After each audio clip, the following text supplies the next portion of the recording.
नमस्कार दोस्तों, मैं हूं अरुण पंचारिया। आप सुन रहे हैं मेरा और आपका प्यारा YouTube channel stories with Arun Pancharia. और आज की प्रेरणादायक कहानी प्रारंभ करने से पहले मैं ये कहना चाहूंगा कि आप इसे सुनिएगा जरूर, और आपने जीवन में इस कहानी को सुनकर क्या सीखा हमारे कमेंट बॉक्स में जरूर लिखिएगा। बहरहाल आज की कहानी शुरू करता हूं। एक महात्मा कहीं जा रहे थे। रास्ते में वो आराम करने के लिए रुके, एक पेड़ के नीचे सो गए और उन्हें गहरी नींद आ गई। नींद में उन्होंने एक स्वप्न देखा कि वे रास्ते में कहीं जा रहे हैं और उन्हें एक व्यापारी मिला जो 5 गधों पर बड़ी बड़ी गठरियां लादे हुए कहीं जा रहा था। गठरियां बहुत भारी थीं, जिसे गधे बड़े मुश्किल से ढो पा रहे थे।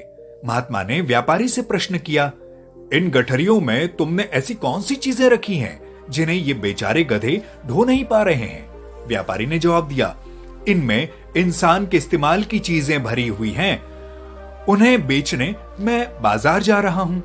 साधु ने पूछा, अच्छा कौन कौन सी चीजें हैं, जरा मैं भी तो जानूं। व्यापारी ने कहा, ये जो पहला गधा आप देख रहे हैं, इस पर अत्याचार की गठरी लदी है। साधु ने पूछा, भला अत्याचार कौन खरीदेगा? व्यापारी ने कहा, इसके खरीदार हैं राजा, महाराजा और सत्ताधारी लोग। काफी ऊंची दर पर बिक्री होती है इसकी। साधु ने पूछा, इस दूसरी गठरी में क्या है? व्यापारी बोला, ये गठरी अहंकार से लबालब भरी है और इसके खरीदार हैं विद्वान। तीसरे गधे पर ईर्ष्या की गठरी लदी है और इसके ग्राहक हैं वो धनवान लोग जो एक दूसरे की प्रगति को बर्दाश्त नहीं कर पाते। इससे खरीदने के लिए लोगों का तांता लगा रहता है। साधु ने पूछा, अच्छा चौथी गठरी में क्या है भाई, ये भी तो बताते जाओ। व्यापारी ने कहा, इसमें बेईमानी भरी है और इसके ग्राहक हैं वे कारोबारी जो बाजार में धोखे से की गई बिक्री से काफी फायदा उठाते हैं, इसलिए बाजार में इसके भी खरीदार तैयार खड़े हैं। साधु ने पूछा, अंतिम गधे पर क्या लदा है?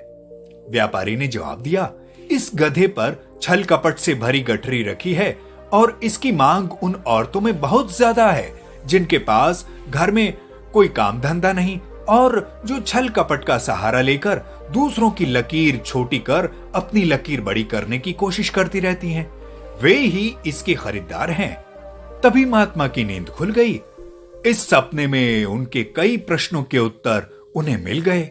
सही अर्थों में कहें तो वो व्यापारी और कोई नहीं, स्वयं शैतान था जो संसार में बुराइयां फैला रहा था, और उसके शिकार कमजोर मानसिकता के स्वार्थी लोग बनते हैं। अतः अपने मानस पटल में चल रहे नकारात्मक विचारों, दुर्गुणों को त्याग कर सद्मार्ग की ओर प्रवृत्त हो जाइए तो हमारा जीवन श्रद्धामय हो सकता है। अपने जीवन में ईश्वरीय अनुकंपा बनाए रखने के लिए भक्ति मार्ग अवश्य चुनिए।